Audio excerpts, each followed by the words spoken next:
In this problem, we have a toy rocket. Go USA. Gravity, it's on Earth, 10 meters per second squared. The mass of the toy rocket is 20 kilograms, and the fuel is being expelled at 5 kilograms per second. What is the initial acceleration of the rocket? Can you find it? Can you find the initial acceleration of the rocket with this information? Pause it, give it a try, and we'll see.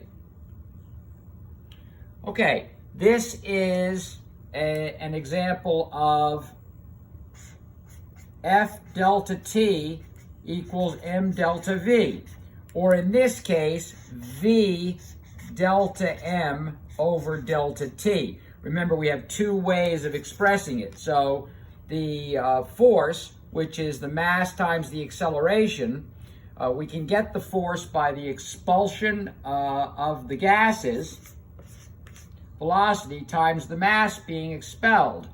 And so force net equals ma. So 20a has to equal the expulsion velocity times the rate at which the mass is being burned at 5.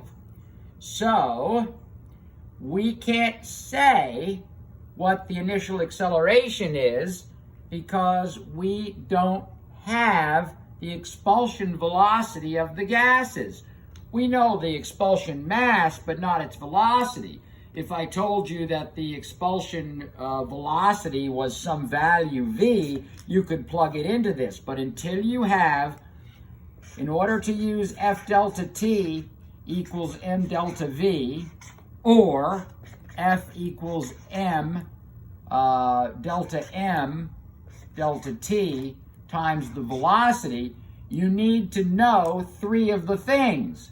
And we only know 2 of them. We only know the expulsion velocity and one of the things here, and we were left with force and velocity. We have no way of finding it. So that would, you'd have to say E, I don't know, not sure. But if you were given the expulsion velocity, you'd have it in a snap. So I put this question up here to remind you of the 2 impulse equations, and quite frankly, I left out the velocity.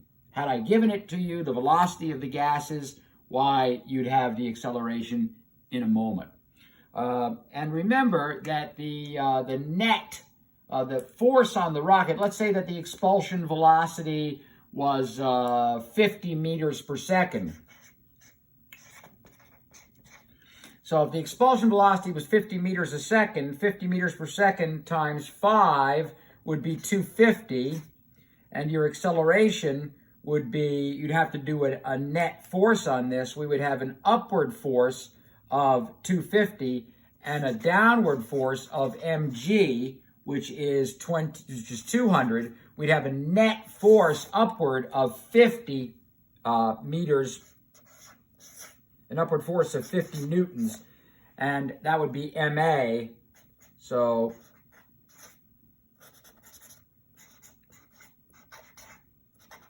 ma, where I know the mass of the rocket initially. So it's possible to do the problem, but you have to be given the expulsion velocity of the gases in order to find the impulse properly.